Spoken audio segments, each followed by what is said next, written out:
আব্বাজি আমার সোনামানিকেরাও, ওই ব্যক্তি বলতেছে, এ বাবা জান তুমি দরুদ কেন পড়তেছো? ওই ব্যক্তি তখন বলে, বাবাজি আমি দরুদ পড়ার কারণ হলো একটি আছে, কারণ আমি বান্দা, আমি জানতে পেরেছি, আমি বুঝতে পেরেছি দরুদ পড়ার কত বড় ফজিলত, দরুদ যারা পড়ে তারা উপকারিতা কত বড় হয়, আমি সেটা সহচক্ষে দেখেছি। তখন ওই ব্যক্তি বলতেছেন, বাবা তুমি আবার দরুদ পড়ার ফজিলতটা একটু বলো না, তুমি কেমন করে দেখেছো? তুমি যদি আবার একটু বলো তাহলে আমিও দরুদ পড়ে ফজিলত অর্জন করব। সঙ্গে সঙ্গে ওই ব্যক্তি বলতেছেন, বাবাজি আমি কাবা ঘরের তওয়াফ করতেছি, আমি হজে এসেছি, হজ করতেছি আমি, কিন্তু শুনে নিন বাবা, আমি হজ করতে আসার পথে আমি একা একা আসছিলাম না, হজ করতে যখন আমি আসছিলাম আমার সঙ্গে আমার বাবাও ছিল, আমি আমার বাবার সঙ্গে হজের পথে রওনা দিয়েছিলাম। হজ পথে আমি যখন আসি তৎকালীন যুগে কোনো এরোপ্লেনের ব্যবস্থা ছিল না, যারা অতি ধনী হতো বাবা তারা আপনার ঘোড়ার পিঠে করে যেত, কেউ বা ইটের পিঠে করে যেত, কেউ বা উটের পিঠে, কেউ বা গাধার পিঠে করে যেত, যারা বড় লোক হতো তারা ঘোড়া করে যেত, যারা গরিব হতো তারা পায়ে হেঁটে হজের পথে রওনা দিত। দরদি ওই বান্দা তখন বলতেছেন, বাবাজি আমি যখন হজ করতে আসছিলাম সঙ্গে আমার বাবাও ছিল, আমার বাবা জানের সঙ্গে আমি হজ পথে যখন আসছিলাম, বিরাট একটি বিরান জঙ্গলে আমি আমার বাবার সঙ্গে আস্তে আস্তে আস্তে আস্তে বাবা, আমার বাবা যেন অসুস্থ হয়ে পড়ে গেল, আমার বাবা যেন অসুস্থ হয়ে গেল, আমি সন্তান ওই জঙ্গলে যেন কাউকে পেলাম না যে আমার বাবাকে আমি একটু তুলে মুআলিজের কাছে নিয়ে যাব, আমি কোন তাবিবের কাছে নিয়ে যাব, বিরান জঙ্গল কাউকে যেন দেখতে পাওয়া যায় না, আশেপাশে কোনো বাড়ি নাই, আশেপাশে কোনো তাবিব চিকিৎসক নাই। হে বাবাজি আমার, ওই সন্তান বলতেছি আমার বাবা অসুস্থ হওয়ার পরে ওই জায়গায় যেন শুয়ে পড়লো, একটি গাছের তলায় শুয়ে পড়লো বাবা, গাছের তলায় শোয়ার পরে একদিন, দুই দিন, তিন দিন ওই গাছের গোড়াতেই যেন রাত অতিবাহিত হলো, আমার আব্বা অসুস্থ হয়ে গেল, আমরা অপেক্ষা করতেছি, আমি সন্তান আমার বাবা কখন সেহতিয়াব হবে, আমার বাবা কখন সুস্থ হবে, আর আমি আমার বাবাকে নিয়ে পুনরায় হজে যাব, কারণ আমাদের মনটা বড় ব্যাকুল, মক্কা মদিনা যাব, নবীর রওজা দেখব, নবীর রওজা দেখব। সবার মনে এইরকম ব্যাকুল থাকে কি থাকে না? কথা বলুন না, আপনারা কথা বলছেন না, ভালো লাগবে হজ করতে। আমাদের সকলের মন নবীর রওজা, সোনার মদিনা, মক্কা দেখার জন্য আমাদের সকলের মন ব্যাকুল হয়ে থাকে কি থাকে না? জোরে বলুন, থাকে কি থাকে না? তাই কবি বলছেন, নবীর রওজা শরীফ দেখে মন ভরে না, নবীর রওজা শরীফ দেখে মন ভরে না, দিদার দাও গো শাহে মদিনা। জোরে বলুন। আমি হাতের ইশারা করলে একটু সুবহানাল্লাহ বলতে হবে, বুঝলেন? বলতে পারবেন তো ইনশাআল্লাহ? বলতে পারবেন তো? কারা কারা বলতে পারবেন না হাত তুলেন তো। এই দেখেন এরা বলতে পারবে না, বুঝলেন? যাই হোক, এগুলো মহব্বতে হাত উঠে ফেলছে, হুজুর যাই বলুক না কেন সব হ্যাঁ। তো যাই হোক, এবার কারা কারা বলতে পারবেন দুই হাত তুলে বলি ইয়া রাসূলুল্লাহ। তো সকলে আমার সঙ্গে বলুন, নবীর রওজা শরীফ দেখে মন ভরে না, দিদার দাও গো শাহে মদিনা, দিদার দাও গো শাহে। আরশের মেহমান করেছেন আল্লাহ, কত শান কত মান মোর কামলিওয়ালার, আরশের মেহমান করেছেন আল্লাহ, কত শান কত মান মোর কামলিওয়ালার, ও গো মদিনাওয়ালা করো করুণা।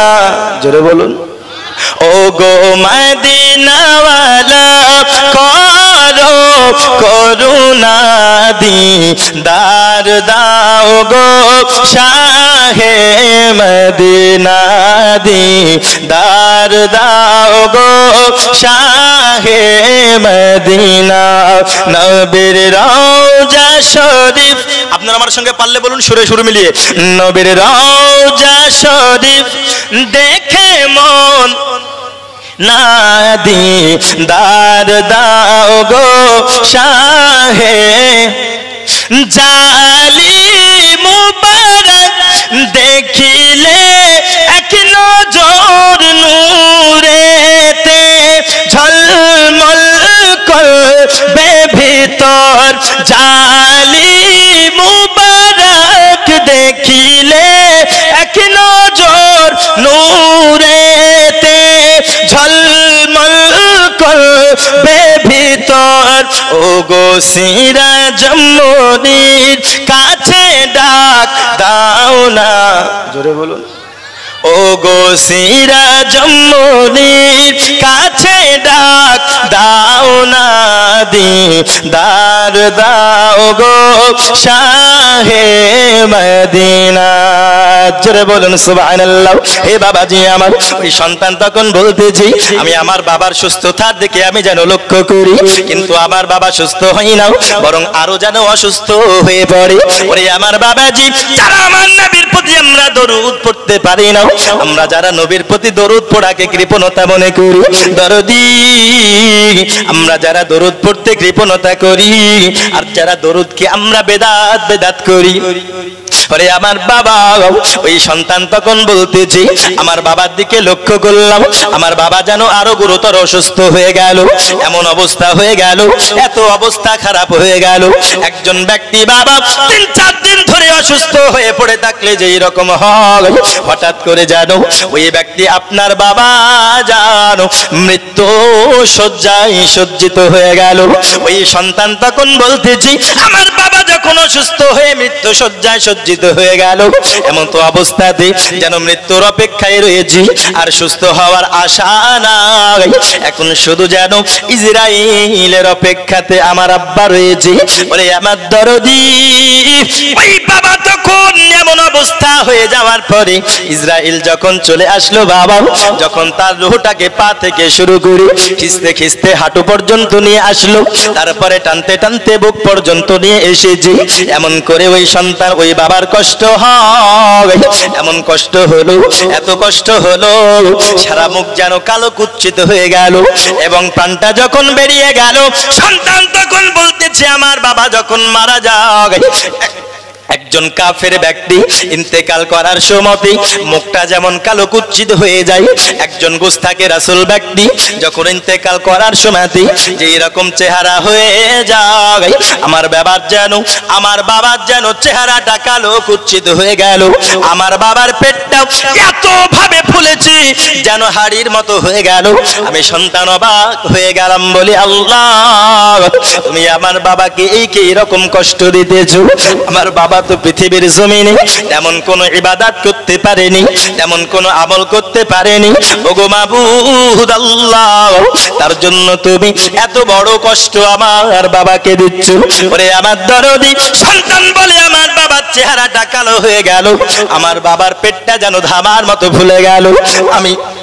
সন্তান ওই জায়গাতে কোন মানুষের অপেক্ষাতে রত রইলাম কেউ হয়তো আসবে আমার বাবাকে নিয়ে আমি দাফন কাফনের কাজ শেষ করে দেব ওরে আমার দরদি সন্তানের সামনে বাবার যখন প্রাণটা নাশ হয়ে গেল অজন নয়নে ঝরঝর করে কাঁদতে লাগলো আল্লাহর কাছে বলে আল্লাহ তুমি আমায় সবর দাও তুমি আমার বাবাকে নিয়ে নিয়েছো মওলা গো আমার বাবা তো কত পবিত্র কাজের দিকে রওনা হয়েছিল কিন্তু মাঝপথে আমার বাবাকে ইন্তেকাল হয়ে গেল ওগো আমার দরদি ওই সন্তান তখন বাবার লাশটা সামনে রেখে ঝরঝর করে কাঁদতে কাঁদতে কাঁদতে কাঁদতে গভীর রাতে যেন ওই বাবার লাশের পাশে যেন ঘুমিয়ে গেল ওরে আমার বাবাজি ফাইদানে নামাজ কিতাবের মধ্যে সুন্দরভাবে লিপিবদ্ধ করা আছে ওই সন্তান যখন ঘুমিয়ে গেল মধ্যরাত্রিতে দেখতেছে তার বাবার লাশের পাশে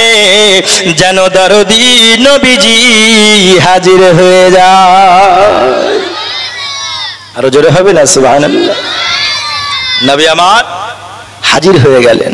হাজির হওয়ার পরে আবার নবী সেই পিতার মুখে, মুর্দার মুখে যেন তিনার হাতটা বুলিয়ে দিলেন। একবার জোরে বলুন সুবহানাল্লাহ। হাত বুলিয়ে দিলেন, পুরো শরীরে যখন হাত বুলিয়ে দিল, সেই সন্তান দেখতেছে আমার বাবার যে কালো চেহারা এইবার যেন নূরে নূরান্বিত হয়ে গেল। আমার বাবার যে ফোলা পেট যেমন এখন সাধারণ হয়ে গেল। এইবার যেমন একজন নবী প্রেমিক ইন্তেকাল করলে যেমন হয়, ওই রকম আমার বাবা পরিবর্তন হয়ে গেল। সন্তান দেখে অবাক হয়ে গেল। বাবা এ দরদি আবার সন্তান অবাক হওয়ার পরে যেই মহান ব্যক্তিত্বের জন্য আমার বাবা সুস্থ হয়ে গেল, এইবার তার কদমে পড়ে যাওয়ার পরে বলতেছে, ওগো আল্লাহর বান্দা আপনি বলুন না, আপনি কোন মহান একজন ব্যক্তি আমায় বলুন, যার কারণে আমার বাবার কত আপনার কষ্ট পাচ্ছিল, চেহারাটা কালো হয়ে গিয়েছিল। আমি বুঝতে পেরেছিলাম আমার বাবা হয়তো ইন্তেকাল করার পরে তার ঠিকানাটা জাহান্নামী হয়ে গিয়েছিল, আমার বাবার ঠিকানা জাহান্নামে হয়ে গিয়েছিল। ওগো মহান ব্যক্তি আপনি আমায় বলুন না, আপনি কে? আপনি যদি আমায় বলেন আপনি কে, তাহলে আমি অনেক খুশি হয়ে যাব।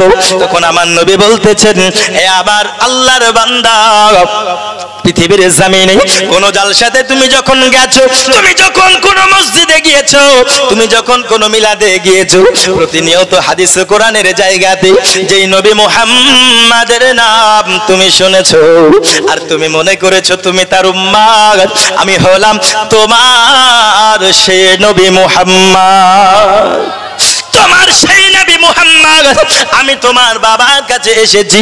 তখন বলতেছেন, নবী গো আপনার কদমে আবার সালামটা নেবেন।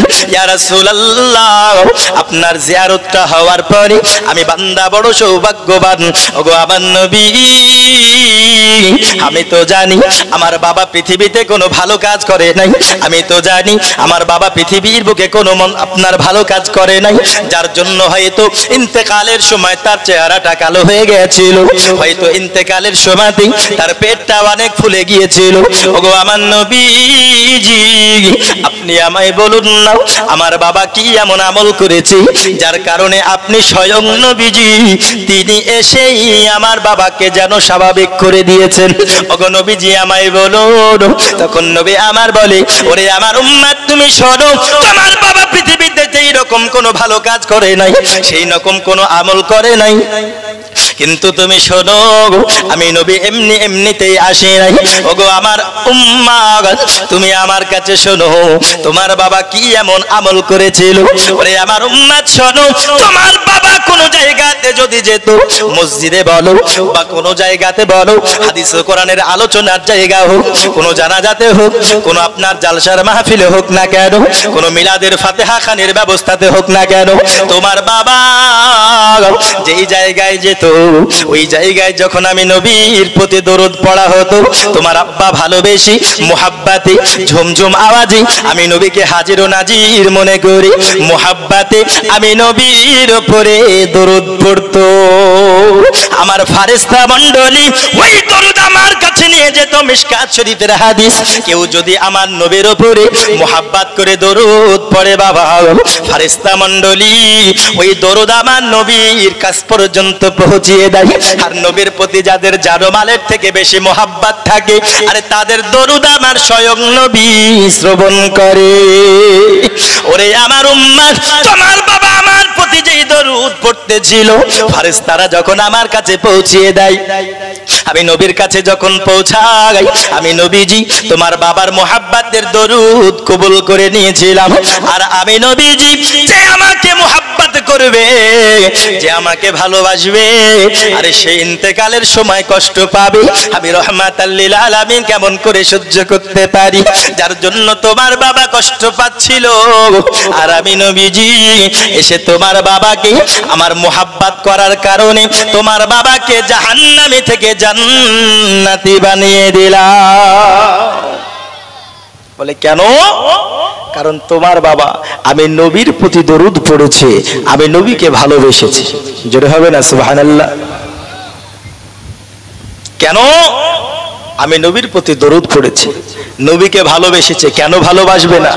জানো মালের থেকে যখন আমরা নবীকে ভালোবাসবো তবেই তো আমরা আল্লাহ পাবো। ঠিক কিনা বলুন? কথা বলুন না। তবেই আমরা আল্লাহকে পাবো। কেন?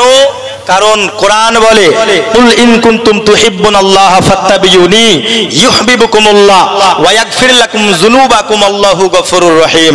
আমার আল্লাহ বলেন, হাবিব আপনি বিশ্বের মানুষকে জানিয়ে দিন, কেউ যদি আমি আল্লাহকে ভালোবাসতে চাই, কেউ যদি আমি আল্লাহকে পেতে চাই, সে যেন আপনাকে ভালোবাসে, আপনাকে পেয়ে যায়। যে আপনাকে পেল সে আমি আল্লাহ আমাকে পেয়ে গেল। জোরে বলুন সুবহানাল্লাহ। সে নবী যে আপনাকে ভালোবাসলো সে আমি আল্লাহকে ভালোবাসলো। আল্লাহ এখানে বলতে পারতেন, নবী গো আপনি মানুষকে বলে দিন মানুষ যেন ডাইরেক্ট আমাকে ভালোবাসে, ডাইরেক্ট যেন আমার কাছে পৌঁছায়, কিন্তু আল্লাহ সেটা বলে নাই। আল্লাহ বলেছে আমার কাছ পর্যন্ত পৌঁছাতে হলে তোমার কাছ পর্যন্ত পৌঁছাতে হবে। যে তোমার কাছে পৌঁছালো না সে আমি আল্লাহর কাছে পৌঁছাতে পারবে? জোরে বলুন, পারবে? পারবে না। হজ হয় মক্কাতে, হজ হয় মক্কাতে, কিন্তু যতক্ষণ না মক্কা থেকে মদিনায় গিয়ে আমার রাসূলকে মাধ্যম বানাচ্ছেন, হজ আল্লাহ কবুল করবে না। জোরে বলুন সুবহানাল্লাহ। হজ হয় মক্কাতে, কবুল হয় মদিনাতে। কেন? কারণ মক্কা মদিনা, এই মক্কার যে আল্লাহর ঘর, আল্লাহর কাছ পর্যন্ত পৌঁছাতে হলে আগে নবীকে ভালোবাসতে হবে। যে নবীকে ভালোবাসলো না প্রকৃত সে তো ঈমানদারই নয়, সে ঈমানদারই নয়। বলে কেন? কারণ হাদিসে এসেছে লা ইউমিনু আহাদুকুম হাত্তা আকুনা আহাব্বা ইলাইহি মিন ওয়ালিদিহি ওয়া ওয়ালাদিহি ওয়ান নাসি আজমাইন। পৃথিবীর জমিনে ওই ব্যক্তি কতক্ষণ পর্যন্ত ঈমানদার হতে পারবে না যতক্ষণ পর্যন্ত না আমার নবীকে নিজের বাবা থেকে, মায়ের থেকে, নিজের সন্তান সন্ততির থেকে, নিজের ভাই বোনের থেকে, এমনকি নিজের জান ও মালের থেকে আমার নবীকে সব থেকে বেশি ভালো না বাসবে, অতক্ষণ পর্যন্ত পূর্ণাঙ্গ ঈমানদার হতে পারবে না। জোরে বলুন না সুবহানাল্লাহ। ঈমানদার হতে পারবে? পারবে না। আমার নবীকে যে ভালোবাসলো সে প্রকৃত ঈমানদার হলো নিজের জান ও মালের থেকে। আর নবীকে ভালোবেসে যদি আমরা দরুদ পড়ি, ওই ব্যক্তি মক্কাতে বলছে ওই মুরব্বীকে যে বাবাজি স্বয়ং রাসূল এসে দরুদের ফজিলত আমাকে বলেছেন, দরুদ পড়লে কতটা ফায়দা আমাদের হবে। যেখানে দরুদ পড়ার কারণে মোহাব্বতে স্বয়ং রাসূল চলে আসছেন। আজ আমরা যারা দরুদের পক্ষের লোক, আমরা যারা নবীর প্রতি দরুদ পড়ি, আচ্ছা বলুন তো নবীর প্রতি ভালোবেসে যদি দরুদ পড়ি, আমাদের ইন্তেকালের সময়তেও রাসূল আমাদেরকে দেখা দেবে কি দেবে না? এ আসবে কি আসবে না? কিন্তু দরুদ পড়তে হবে ভালোবেসে। কিন্তু আপনারা যে দরুদ পড়ছেন আপনাদের কাছের মশাই শুনতে পাবে না, বুঝলেন? আপনারাই হয়তো শুনতে পাচ্ছেন কি ঠিক নাই। তাই একবার নবীকে যারা ভালোবাসি তারা নবীর প্রতি মোহাব্বত করে ভালোবেসে ঝুমঝুম আওয়াজ একবার দরুদ শরীফ পাঠ করি। আল্লাহুম্মা সাল্লি আলা মাওলানা মুহাম্মদ ওয়া আলা আলি সাইয়্যিদিনা মাওলানা सल्लो अला मुहम्मदीन मुहम्मद हरदम ज़बान पाक नमे मुहम्मद हरदम ज़बान शफीना সাল্লাল্লাহু তাআলা আলাইহি ওয়াসাল্লাম। আল্লাহ আমাদের সকলকে নবীর প্রতি ভালোবাসা রেখে দরুদ পড়ার তৌফিক দান করুক। সকলে বলে আল্লাহুম্মা আমিন। তবে যাই হোক, আমি আপনাদেরকে দরুদের ফজিলতটা এই জন্য বললাম যেন সবার অন্তরে নবীর ভালোবাসা থেকে সকলেই দরুদ পড়ি। কিন্তু আমার আলোচনার বিষয় হলো আলা ইন্না আউলিয়া আল্লাহি লা খাউফুন আলাইহিম ওয়া লা হুম ইয়াহজানুন। আমার পূর্বে যে বক্তা আপনাদের সামনে আলোচনা করলেন আল্লাহ ওলি সম্পর্কে এবং বিভিন্ন সম্পর্কে, আমাদেরকে উদ্দেশ্য ভুলে গেলে হবে না, ঠিক কি না? উদ্দেশ্য ভুলে গেলে হবে না। আজকের এই যে সামিয়ানা টাঙানো হয়েছে কেন? কারণ 11মি শরীফ আমরা সকলেই জানি আজকের রাত্রিটা ওই রাত যেই রাতে পীরেদের পীর, ওলিদের ওলি হযরত আব্দুল কাদের জিলানী গিলানী রহমাতুল্লাহ আলাইহি তিনার ওফাত দিবস। এখন প্রশ্ন হলো আমরা তিনার ওফাত দিবস এই ফাতিহাখানি করব কেন? তাই না? আমরা করব কেন এবং আমাদের উপকার কি হবে? এটাই মানুষ আজকে বুঝতে পারে না, ঠিক না? এটাই মানুষ আজকে বুঝতে পারে না বা বুঝতে চায় না। আমি আপনাদেরকে এই সাপেক্ষেই কিছু কথা বলেই বিদায় নেব ইনশাআল্লাহ। কারণ আমার পরে আরো বক্তা আছে, তিনারাও আসবেন, আপনারা মূল্যবান বক্তব্য শ্রবণ করবেন। তবে আপনাদেরকে বলি যে এই যে আল্লাহর ওলি, এরপরে যে বিশ্বাস আমাদেরকে রাখতে হবে সর্বপ্রথম, কেন? কারণ আল্লাহর কোরআন বলেন যিনারা আল্লাহর ওলি হন তিনাদের না আছে ইহ জগতে ভয়, না আছে পরজগতে ভয়। এবার আল্লাহর ওলি কারা হয়?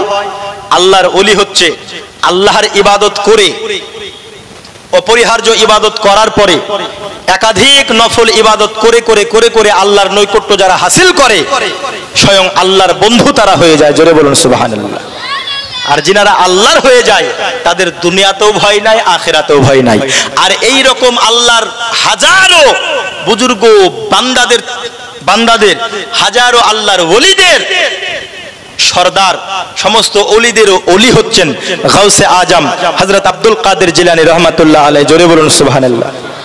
তাই কবি বলছেন ওলি দিগের রাজা মহারাজ নাও মোদের সালাম খানি, আব্দুল কাদের জিলানী, আব্দুল কাদের জিলানী। ওলি দিগের রাজা মহারাজ নাও মোদের সালাম খানি, আব্দুল কাদের জিলানী, আব্দুল কাদের। আপনারা বলুন আব্দুল কাদের জিলানী। আব্দুল কাদের জিলানী কৃপা করে রাখো মোদের লাজ, ও গো কুতুবে রব্বানী। আব্দুল কাদের জিলানী ওলি দিগের রাজা মহারাজ নাও মোদের সালাম খানি, আব্দুল কাদের জিলানী, আব্দুল কাদের, আব্দুল কাদের, আব্দুল কাদের জিলানী। জোরে বলুন সুবহানাল্লাহ। আরো জোরে হবে না সুবহানাল্লাহ? শুধু সামনে থেকে সুবহানাল্লাহ বলছে, পিছন থেকে কি ব্যাপার গো? আপনারা কি লকডাউন লাগিয়ে দিয়েছেন নাকি মুখে? একটু সুবহানাল্লাহ বলেন জোরে জোরে, আর একটু জোরে বলুন সুবহানাল্লাহ। আব্দুল কাদের জিলানী রাসূল পাকের তুমি পিয়ারা, মাওলা আলীর নয়ন তারা, মা ফাতেমার প্রাণের দুলাল, হাসান হুসাইনের জিগার পারা, হাসান হুসাইনের জিগার পারা। সর্বগুণে গুণময়ী, সর্বগুণে গুণময়ী তুমি মাহবুবে সুবহানী, আব্দুল কাদের জিলানী ওলি দিগের রাজা মহারাজ লাও মোদের সালাম খানি, আব্দুল কাদের। বলুন না আব্দুল কাদের জিলানী। নজদি ওয়াহাবির ফিতনায় পড়ে যাই বুঝি মোদের ঈমান, বেদিন দিগের অত্যাচারে বড়ই মোরা পেরেশান, বড়ই মোরা পেরেশান। পাঞ্জাতনের দোহাই তোমায়, পাঞ্জাতনের দোহাই তোমায় করো মুশকিল আসানি, আব্দুল কাদের জিলানী ওলি দিগের রাজা মহারাজ নাও মোদের সালাম খানি, আব্দুল কাদের জিলানী, আব্দুল কাদের। আরো জোরে আব্দুল কাদের। মুসিবতে পড়ে আমরা ডাকি তোমায় দস্তগীর, মুহূর্তে উদ্ধার করো মোদের, ওগো মোদের বড় পীর, ও গো মোদের বড় পীর, নাই তুলনা বিশ্বে তোমার, নাই তুলনা বিশ্বে তোমার, পীরানে পীরলাসানি আব্দুল কাদের জিলানি, ওলি দিগের রাজা মহারাজ, নাও মোদের সালাম খানি আব্দুল কাদের জিলানি, আব্দুল কাদের। শেষ ছন্দ একটা বাকি আছে, বলবো বলবো একটু সুবহানাল্লাহ বলে। হ্যাঁ, সুবহানাল্লাহ না বললে কি করে হবে? আব্দুল কাদের জিলানি, রোজ হাসরে কঠিন দিনে তুমি যে মোদের আশা, তোমার কৃপায় তোরে যাব, আছে মন ভরসা, আছে মন ভরসা, তাই তোমরা নিত জপি তোমার ওই পাক নাম খানি আব্দুল কাদের জিলানি, ওলি দিগের রাজা মহারাজ, লাউ মোদের সালাম খানি আব্দুল কাদের জিলানি, আব্দুল কাদের জিলানি, ওলি দিগের রাজা মহারাজ, লাউ মোদের সালাম খানি আব্দুল কাদের জিলানি। আল্লাহুম্মা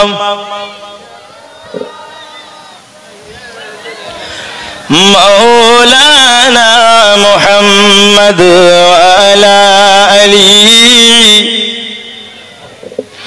মাওলানা মুহাম্মদ সাল্লাল্লাহু তাআলা আলাইহি ওয়াসাল্লাম। আমি যেটা শুরু করেছিলাম, এই ফাতিহা ইয়াজদাহাম আমরা কেন পালন করি, তাই না? আমরা কেন পালন করব? আমরা কেন ফাতিহা করব? আমরা কেন এই রকম দোয়ার ব্যবস্থা করব? আমরা বড় পীর আব্দুল কাদের জিলানীকে কেন আমরা স্মরণ করব? দরদি, এটা বুঝতে হলে চলুন একটু আপনাদেরকে অন্যদিকে একটু বুঝিয়ে নিয়ে আসি। আল্লাহ তাআলা, আল্লাহ পাকের কোরআন বলে, ওয়ামা খলাকতুল জিন্না ওয়াল ইনসা ইল্লা লিয়াবুদুন। আল্লাহ পাক আল্লাহ তাআলার কোরআন বলে, আমি জিন এবং ইনসানকে সৃষ্টি করি নাই, কিন্তু করেছি একমাত্র আমার ইবাদতের জন্য। জোরে বলুন সুবহানাল্লাহ। কিসের জন্য? ইবাদতের জন্য। আল্লাহ পাক আল্লাহ তাআলা আরেকটি জায়গায় বলেন যে তোমরা নিজে বাঁচো এবং তোমাদের আহলে বর্গকে বাঁচাও। ইয়া আইয়ুহাল্লাযীনা আমানু কু আনফুসাকুম ওয়া আহলিকুম নারা। হে ইমানদার বান্দাগণ, তোমরা নিজে বাঁচো এবং তোমাদের আহলে বর্গকে বাঁচাও। কোথা থেকে? নারা, জাহান্নামের আগুন থেকে। কোথায় থেকে? জাহান্নামের আগুন থেকে।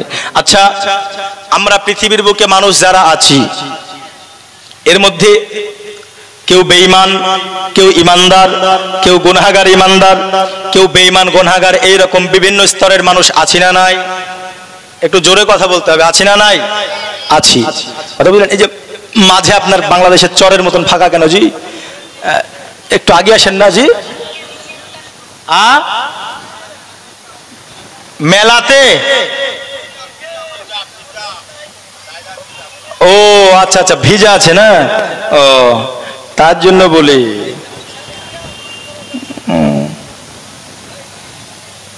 না না, ওটা বলা যাবে না। শুনুন, এদিকে লক্ষ্য করুন, যেটা বলতেছিলাম। যাই হোক, একবার জোরে বলুন সুবহানাল্লাহ, আর একটু জোরে বলুন ইয়া রাসূলুল্লাহ।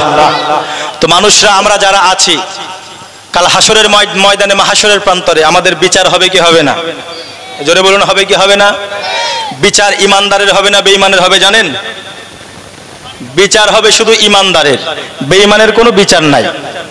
বুঝতে পারলেন না? বেঈমানের কোনো বিচার নাই। বলে কেন? কারণ যারা বেঈমান তারা ডাইরেক্ট জাহান্নাম।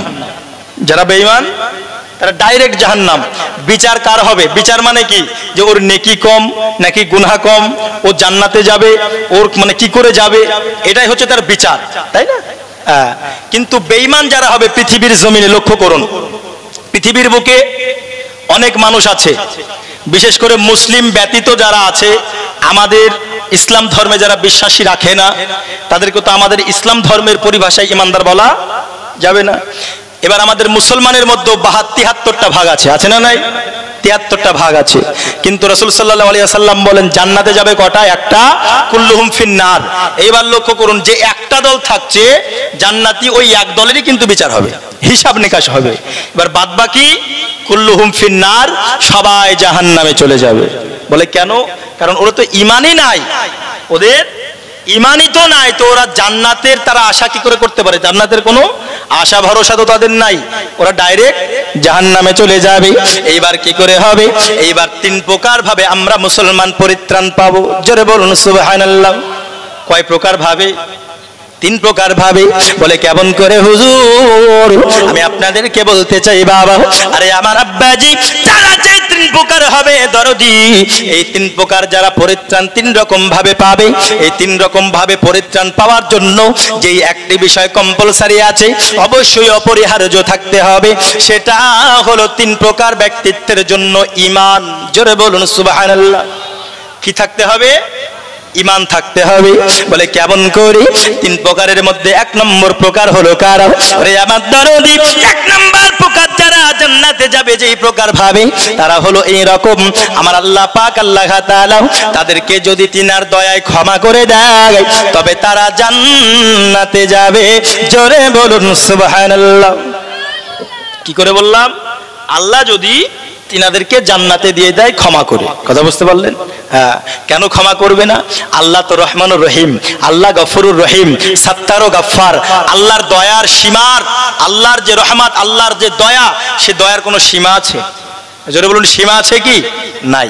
কিন্তু আজকালকার মুসলমান আমরা আল্লাহর দয়ার উপরে বিশ্বাস রাখতে পারি না।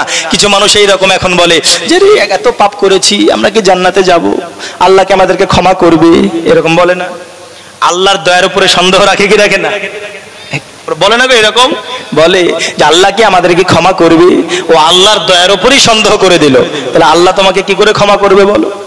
তুমি আল্লাহ দয়ার পরে সন্দেহ রেখে দিলে। হে বাবাজি, আবারও আল্লাহ পাক আল্লাহ তাআলা যাদেরকে এই রকম maaf করে দেবে, তারা যাবে জান্নাতে। ১ প্রকার হলো যাদেরকে আল্লাহ ক্ষমা করবে না, তারা কিভাবে জান্নাতে যাবে? দরদি আমার, আমার আল্লাহ পাক আল্লাহ তাআলা যাকে সবথেকে বেশি ভালোবাসেন, তিনি হলেন আমার আপনার দরদি নবীজি। জোরে বলুন না সুবহানাল্লাহ। আমার নবীকে আমার আল্লাহ সবথেকে বেশি ভালোবাসেন। ওই নবীকে আমার আল্লাহ রহমাতাল লিল আলামিন বানিয়ে দুনিয়ার বুকে পাঠিয়েছি। ওরে আমার বাবাজি, আজকের যে প্রোগ্রাম করতেছি, এটা করে আমাদের কি উপকার আছে, আমরা কিভাবে আমরা উপকার পাবো, এটা বোঝানোর জন্য আপনাদেরকে একটু ঘুরিয়ে নিয়ে আসছি, নচেত আপনারা হয়তো বুঝতে পারবেন না। বাবা, ১ নম্বর আপনারা বুঝতে পারলেন। আর ২ নম্বর ভাবে যেমন পরিত্রাণ পাবো, সেটা হলো আমার আল্লাহ পাক আল্লাহ তাআলা আমার নবী পাককে যেই রকম শাফাতের ইখতিয়ার দিয়েছেন হাবিব, কাল হাসরের মাঠে, মাহশরের প্রান্তরে আমি আল্লাহ আপনাকে এত দেব, আপনি নবী রাজি হয়ে যাবে। আমার নবীজি দুনিয়ার বুকেও কখনো নিজের জন্য আল্লাহর কাছে কিছু চাই নাই। আমার নবীজি কাল হাসরের মাঠে, পুলসিরাতে, মিজানে, আপনার দাড়ি পাল্লাতে, হাউজে কাউসারি তিনি নিজের জন্য ভাববেন না। আমার নবীজি রহমাতাল লিল আলামিন প্রতিনিয়ত উম্মতের জন্য ভেবেছেন, ভেবে থাকবেন। কাল হাসরের মাঠে আমার আল্লাহ আমার নবীকে যেই শাফাআতের ইখতিয়ার দিয়েছেন বাবা, ওই শাফাআতের ইখতিয়ার পেয়ে আমার নবীজি বড় বড় গুনাহগারকে শাফাআত করে জান্নাতে নিয়ে যাবে। বড় বড় গুনাহগারকে শাফাআত করে আমার নবী জান্নাতে নিয়ে যাবে। আচ্ছা বলুন তো, আল্লাহর ক্ষমা পাওয়ার জন্য ঈমান থাকা দরকার আছে না নাই? নবীর শাফাআত পাওয়ার জন্য ঈমান থাকা দরকার আছে না নাই? ঈমান থাকার দরকার আছে। ২ রকম হলো। এইবার ৩ নম্বর কোনটি? যেমন ভাবে আমরা পরিত্রাণ পাও, আল্লাহ যদি ক্ষমা না করে, তোমার নবীর প্রতি সেই রকম যদি মুহাব্বত না থাকে, ওরে আমার বাবারা, যারা বলে আমরা অনেক গুনাহ করেছি, করেছি, গুনাহ করেছি, আমরা কি জান্নাতে যেতে পারবো?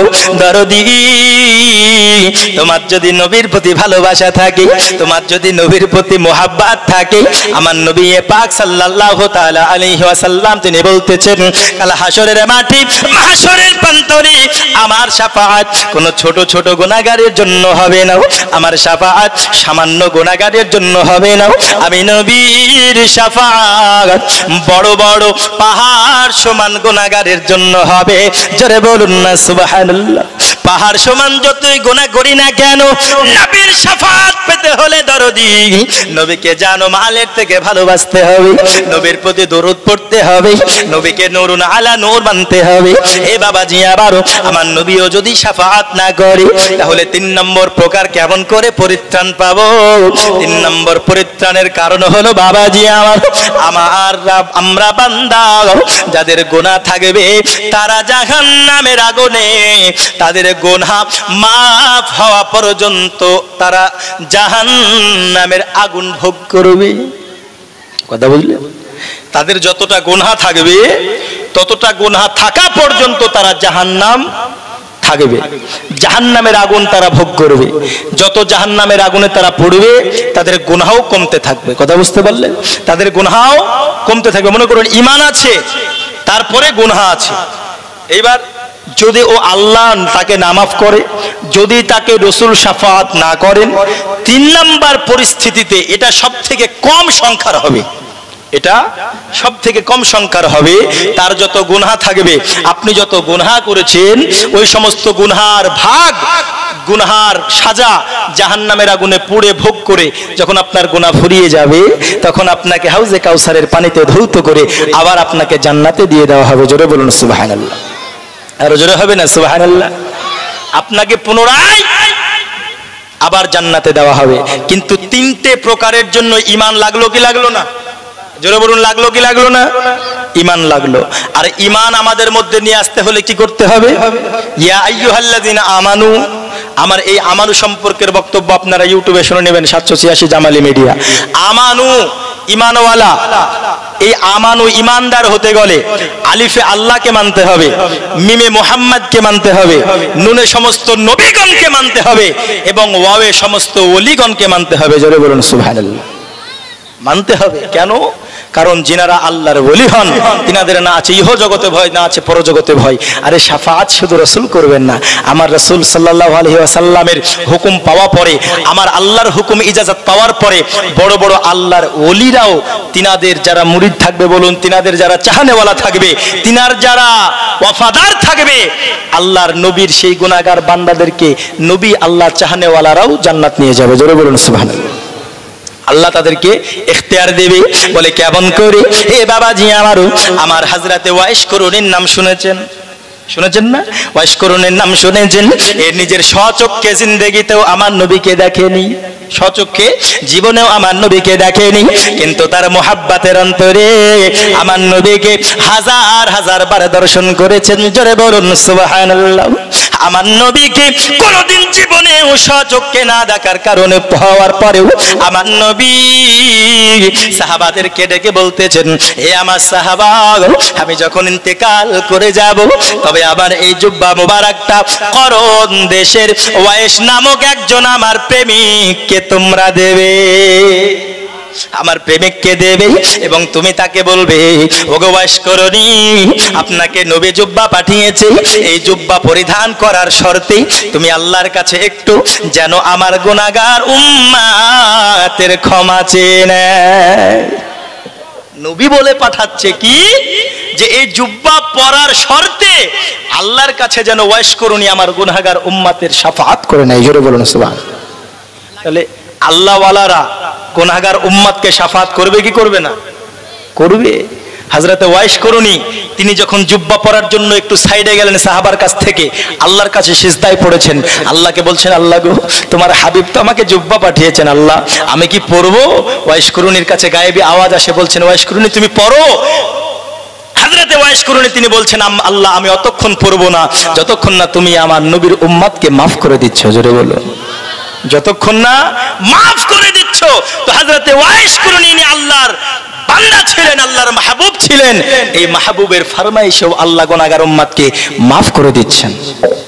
তো এই রকম আল্লাহর মাহবুব একজন বান্দা হচ্ছেন হযরত আব্দুল কাদের জিলানী রাহমাতুল্লাহ আলাইহি। ইনি একজন আব্দুল কাদের জিলানী রাহমাতুল্লাহ আলাইহি, ইনি বিরাট একজন আল্লাহর ওলি। ইনার কারামাত সম্পর্কে আমরা সকলেই অবগত, অনেক শুনেছি। বলে কি, ইনি আল্লাহ ইনাকে এতই পাওয়ার দিয়েছিলেন, আল্লাহ বলছে যে আল্লাহর যার হয়ে যায় সে আল্লাহর হয়ে যায়। কথা বুঝতে পারলেন না? যে আল্লাহর হয়ে যায়, আল্লাহ তার হয়ে যায়। একজন মহিলা তার সন্তানকে নিয়ে গাউসে আজমের কাছে দিয়ে গেলেন ইলমে দ্বীন শেখার জন্য। তো সেই সন্তান শিখতেছেন গাউসে আজমের কাছে, শিখতে শিখতে তিনার মাদ্রাসা থেকে তিনার মা কিছুদিন পরে যখন দেখতে আসে যে শুকনো জবের রুটি খাচ্ছে, খালি কোনো তরকারি নাই, কিন্তু গাউসে আজম তিনি মোরগের গোস্ত খেয়ে হাড্ডিটা রেখে দিয়েছেন। আনোয়ারুল বায়ানের মধ্যে, কিতাবের মধ্যে সুস্পষ্টভাবে লেখা আছে, ওই মহিলা মা জননীর অন্তর তো খুব কষ্ট পেল।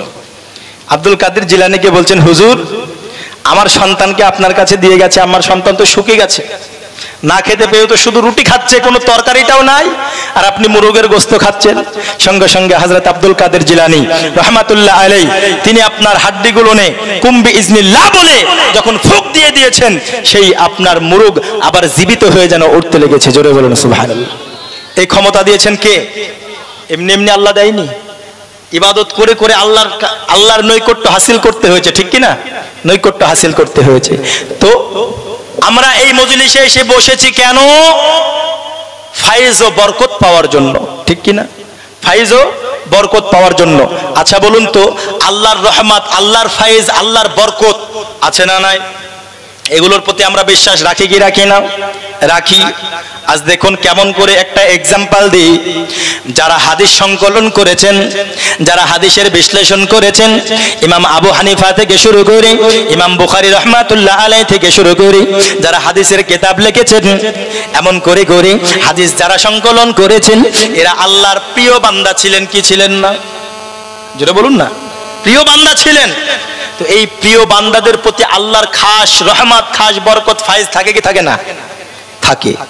তো ওই লেখকের আল্লাহওয়ালার যারা ছাত্র হবে, তো ওই ছাত্রের মধ্যেও শিক্ষকের যে একটা রুহানি ফায়েজ, রুহানি বরকত, সেই ছাত্রের মধ্যে আসবে কি আসবে না? সেই শিক্ষকের কাছে আবার যে ছাত্র পড়বে, সেই ছাত্রর কাছেও সেই একই ফায়েজ ও বরকত আসবে কি আসবে না? এমন করে করে তার কাছ থেকে যত ছাত্র হতে থাকবে, যত ইলমে দ্বীন শিক্ষা করতে থাকবে, আল্লাহর যেই বান্দাদের যে রুহানি ফায়েজ, রুহানি বরকত, এটা পরস্পর ভাবে হতে হতে হতে হতে আসবে কি আসবে না? আসবে। আর এটা একমাত্র মাদ্রাসায় পড়ে সঠিক বুজুর্গদের কাছে, আলিমদের কাছে যদি কেউ পড়ে মৌলবি হয়, সেই মৌলবির কাছেই সেই জ্ঞান, সেই ইলিম, সেই ফায়েজ, সেই বরকত থাকে। আর সেই ব্যক্তি বুঝতে পারে হাদিস ও কোরআনের মর্যাদা, ঠিক কি না? হাদিস ও কোরআনের মর্যাদা। ওই হাদিস কোরআন আমি কোনো শিক্ষকের কাছে না পড়ে মোবাইলে আমি পড়তে যাই, ওই ডাইরেক্ট ফায়েজ ও বরকত কি আল্লাহ মোবাইলে দিয়ে দেবে নাকি? বলুন, মোবাইলে দিয়ে দেবে? তাহলে মোবাইল থেকে তুমি যে মুফতি হচ্ছ, তাহলে তোমার জ্ঞান আর আল্লাহর ফায়েজ ও বরকত পাওয়া জ্ঞানের মধ্যে পার্থক্য আছে না নাই? পার্থক্য আছে। তাই আপনাদেরকে বলবো, মোবাইল পড়ুয়া হুজুরের কাছে কোনোদিন ফতোয়া নেবেন না। কথা বুঝতে পারলেন? এ আপনার ঈমানকে নষ্ট করে দেবে। আর যদি আপনার রুহানি ফায়েজ ও বরকত পাওয়া কোন আলেম ওলামা আপনারা পান, অবশ্যই তাদের কাছ থেকে ফতোয়া নেবেন, হকটা আপনি জানতে পারবেন। আমি বলতেছিলাম বাবা, এইরকম ফায়েজ ও বরকত আসতে থাকে, ওই রকম আল্লাহর ওলি হযরত আব্দুল কাদের জিলানী রাহমাতুল্লাহি আলাইহি তিনি আপনার এমন একজন আল্লাহর ওলি ছিলেন।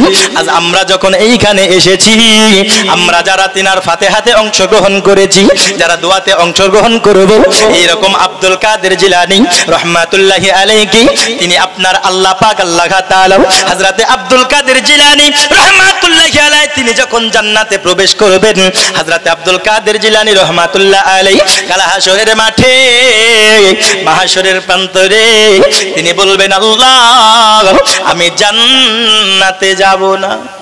কি বলবেন? জান্নাতে যাব না। বলে কেন জান্নাতে যাবে না?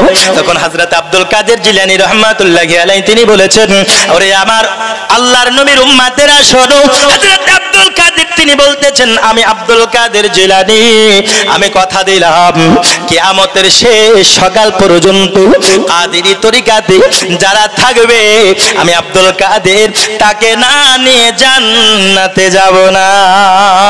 হযরতে আব্দুল কাদের জিলানী কাল হাসরের মাঠে আল্লাহকে বলবেন আল্লাহ আমি জান্নাতে যাব না, আমি জান্নাতে যাব না। বলে কেন আব্দুল কাদের? বলবে আল্লাহ গো আমি জান্নাতে যাব না। বলে কেন?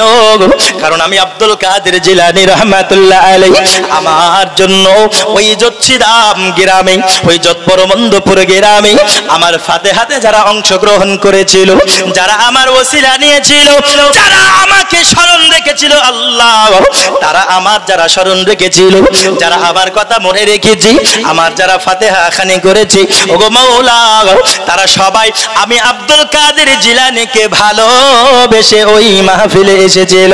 ওগো মাওলা ওই মাহফিলে যারা যারা এসেছিল তাদেরকে না নিয়ে আমি জান্নাতে যাব না।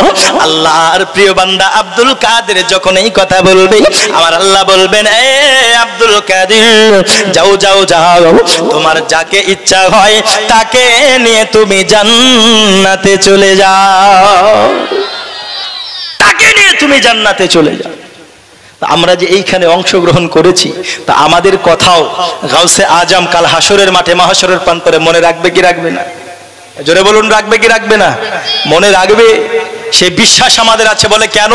তিনি আল্লাহর এমনই প্রিয় বান্দা, তিনাকেও পর্যন্ত আল্লাহ ইখতিয়ার দেবেন আব্দুল কাদের তোমার যার যার চাহানেওয়ালা তুমি নিয়ে জান্নাতে যাও, কিন্তু শর্ত হলো ওই যে একটা ইমানদার হতে হবে। কি হতে হবে? জোরে বলুন কি হতে হবে? ইমানদার হতে হবে। যদি ইমানদার না হয় তাহলে কিন্তু কিচ্ছু হবে না।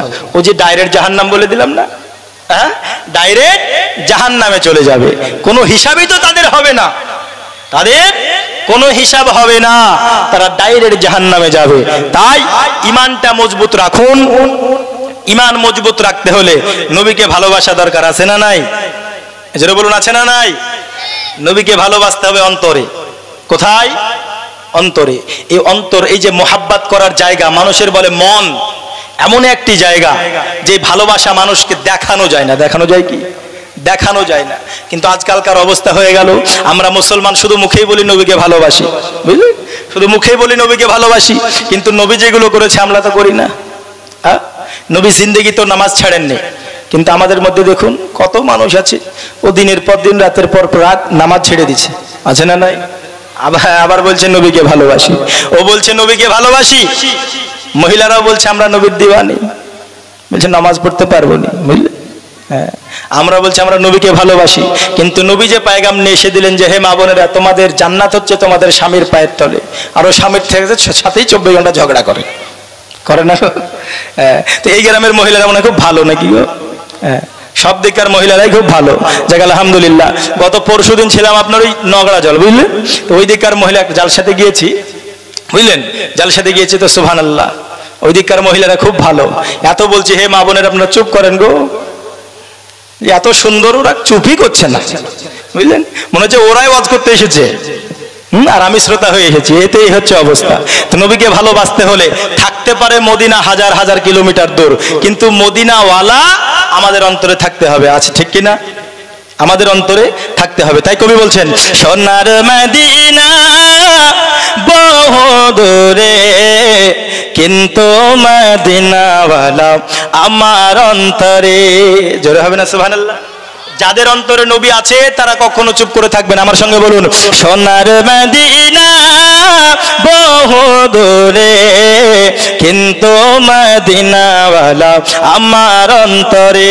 সকলে আমার সঙ্গে আমি যেটা বলছি, কিন্তু মদিনাওয়ালা আমার অন্তরে, এটুক বলবেন। গজল যখন পড়বো একটু বাড়িয়ে দেবেন, হ্যাঁ, বলুন কিন্তু মদিনাওয়ালা আমার অন্তরে, সোনার মদিনা বহু দূরে, কিন্তু মদিনাওয়ালা, আরো জোরে, কিন্তু মদিনাওয়ালা, কিন্তু মদিনাওয়ালা আমার অন্তরে, বলো না, কিন্তু মদিনাওয়ালা আমার অন্তরে, আমার অন্তর জুড়ে মদিনায় আছে রে, অন্তর জুড়ে মদিনায় আছে রে, সেই মদিনা কেমনে যাব মন মানে না রে, বলো না সেই মদিনা কেমনে যাব, আরো জোরে সেই মদিনা কেমনে যাব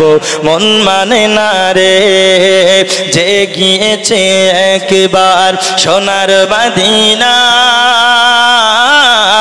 তাহার মনে আর কোনো দুঃখ রইল না, জোরে বলো, যে গিয়েছে একবার সোনার মদিনা তাহার মনে আর কোনো দুঃখ রইল না, তাহার মনে আর কোনো দুঃখ রইল না, যে গিয়েছে একবার সোনার মদিনা তাহার মনে আর কোনো দুঃখ রইল না, তাহার মনে আর কোনো দুঃখ রইল না, আমার অন্তর জুড়ে মদিনায় আছে রে, অন্তর জুড়ে মদিনায় আছে রে, সেই মদিনা কেমনে যাব মন মানে না রে, বলো না সেই মদিনা কেমনে যাব মন মানে না রে,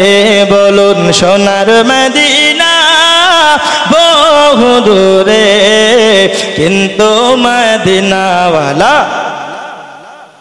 বলুন কিন্তু মদিনাওয়ালা আমার অন্তরে, জোরে হবে না সুবহানাল্লাহ। রাসূল তুমি শোনো গো আমার ফরিয়াদ, চুমু খেতে বাড়িয়ে দাও নূরানি হাত, আমরা নবীর হাতে চুমু খেতে চাই কি চাই না, জোরে বলুন চাই কি চাই না, রাসূল তুমি শোনো গো আমার ফরিয়াদ, চুমু খেতে বাড়িয়ে দাও নূরানি হাত, রাসূল তুমি শোনো গো আমার ফরিয়াদ, চুমু খেতে বাড়িয়ে দাও নূরানি হাত, চুমু খেতে বাড়িয়ে দাও নূরানি হাত, আমার অন্তর ভরে চুমু খাবো রে, অন্তর জুড়ে মদিনায় আছে রে, সেই মদিনা কেমনে যাব মন মানে না রে, বলো না সেই মদিনা কেমনে যাব মন মানে না রে, সোনার মদিনা বহু দূরে কিন্তু মদিনাওয়ালা আমার অন্তরে, আল্লাহুম্মা, অসুবিধা নেই। যাই হোক, তাহলে আপনারা বুঝতে পারলেন তো যে আমাদের এইখানে আসার পরে উপকারটা কি, 3-4টে উপকার একসঙ্গে আছে, জোরে বলুন সুবহানাল্লাহ। কয়টা উপকার আছে বললাম?